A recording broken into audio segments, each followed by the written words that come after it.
Hey world history students, welcome to lesson 4. The last time we were together we talked about the English Civil War and how it was fought between King Charles I of England and Parliament, the armies led by Oliver Cromwell. Well, Cromwell defeated Charles, and Charles, as a result, lost his head, so he's out of the picture. Then Cromwell became Lord Protector of England. He was the dictator of England for about 11 years, and he instilled all those strict Puritan laws: no drinking, no dancing, no gambling. And then he passed away. So now England needs to find a new ruler. Parliament gets back together, and they find the son of Charles I and bring him to England and make him the next king of England. We talked about this already. Now, Charles restores everything. He restores Parliament, he restores all the old laws, and it's known as the Restoration in English history. I forgot to tell you this, though. The first thing that Charles did as the king is he decided that Cromwell was an enemy of the crown. And so he decided to put Cromwell on trial. Cromwell's dead. So Charles has the corpse of Cromwell dug up out of the ground. They put his corpse on trial. They find him guilty of treason, and they chop his head off. They chop the corpse's head off. Imagine that. Well, now Charles is the merry monarch having all the fun in England. Well, Charles is having lots of fun. I think I told you the last time that he had lots of female mistresses and he had lots of bastard children. Children out of wedlock. 20 that we have counted so far. Now, his own wife, the Queen of England, he cannot get pregnant. And as years go by, people start to worry what's going to happen. And Charles is getting older and older. And then he gets sick. But before he passes away, he realizes, I can't put an illegitimate child on the throne, so naturally he's going to bequeath the throne to his younger brother. So Charles's little brother, James, became the next king of England. He's still a member of the Stuart dynasty, but he's a grown man. When James took the throne, he was already 50 years old, and he had already had quite a history behind him. James had been married to a woman named Anne. Anne had given him 2 daughters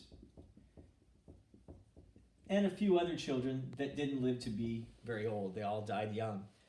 Then Anne got breast cancer and she passed away at a young age. A few years later, James took a second wife. Her name was Mary, and she was a princess from Italy.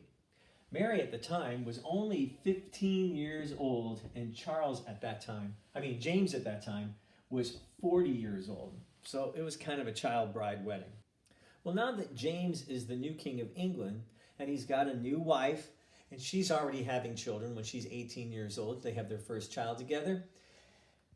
Then he has a son by this woman, and since his second wife was already Catholic, she's Italian, of course she's Catholic, they have a son, and he is also baptized Catholic.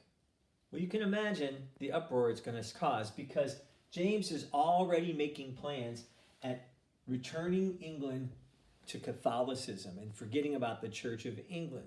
This puts Parliament in an uproar. And Parliament kind of splits over this decision making. There are a group of people in Parliament that are known as the Tories. And there is another group in Parliament that are known as the Whigs. The Tories decide, you know what, if he's the king, then we need to make him happy and agree with him all the time. Whereas the Whigs are like, well, this is our country, so we don't necessarily want to agree with the king, everything he says. Eventually, the Whigs win out in their arguing at going against the king, and they decide we need to do something about this. We can't have a bloodbath making England Catholic again. So they decide, why don't we look back to the children from his first marriage? They were actually the firstborn, but the Tories say, yeah, but they're daughters. We can't make them the first monarchs before his firstborn son. And the Whigs argue, well, remember Henry VIII made his daughters the queens of England. We can do the same thing. So Parliament reaches out to the firstborn daughter of James II, one from his first wife. She's a grown woman now, and she's already married, and she's married to someone else from a whole other country. A prince from the Netherlands, which would be over here across the English Channel. So they write a letter to her, and she is already married to a prince from the Netherlands.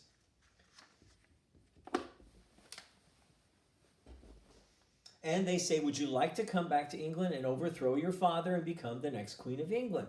And she said, well, he's a prince here. What will I do about him? And they said, well, bring him along. We'll make him the king and we'll make you the queen. So William and Mary put together a small army and sail across the English Channel and march into London, expecting to have a war with her father, James II.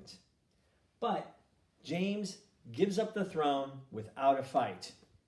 And we have now King William III and Queen Mary II of England. They are co-monarchs of England. They are equal in power. Not one is more powerful than the other. Incidentally, if you notice a family resemblance between William and James, well, that's his uncle. Mary and William were first cousins.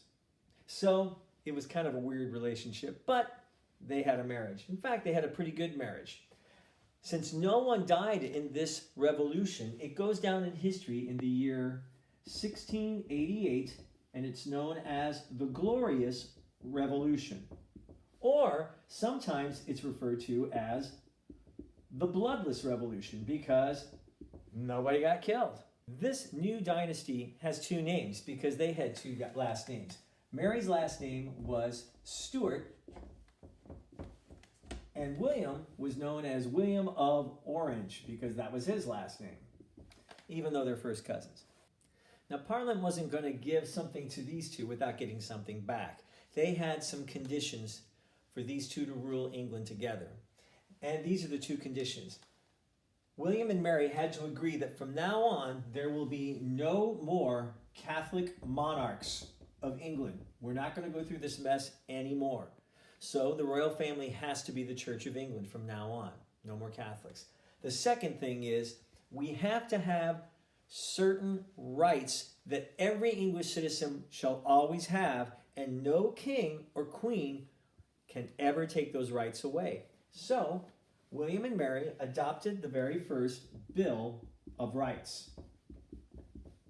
It's a pretty good idea. Freedom of speech, freedom to petition the king, taxes can only be levied with the consent of the people, something that our own country will adopt in the future as well. So thank you, William and Mary. Unfortunately, that's not the end of the problems. They are actually a really good couple and they make good decisions for England, but they don't live to be old people. Mary gets sick, unfortunately, when she's in her 30s and she passes away first. William, a little bit later, has a hunting accident. He falls off his horse and breaks his collarbone. It becomes gangrenous and he dies as well. And they never have any children together because William was gay and Mary was a lesbian. Therefore, after William passes away, the crown will pass on to Mary's other sister, and her name is Queen Anne. And she will be Queen Anne the First of England. Anne has troubles too. She doesn't live to be an old woman either, because she has got some kind of a rare disease, and she has 19 children, but they all die before she does. With each child that she had, Mary put on a little bit more weight. And one of the diseases that affected her legs, it was called gout, kept her kind of sedentary. She didn't move around a lot. She was the first monarch to be moved around in a wheelchair. And she wasn't that old. She passed away when she was 36 years old, and she got heavier and heavier as the years went on. At her funeral, one onlooker said her coffin was basically square-shaped because she had become so large. Now, that's all we're going to talk about today. I've got another lesson coming. It'll be here about Wednesday, so we'll see you then.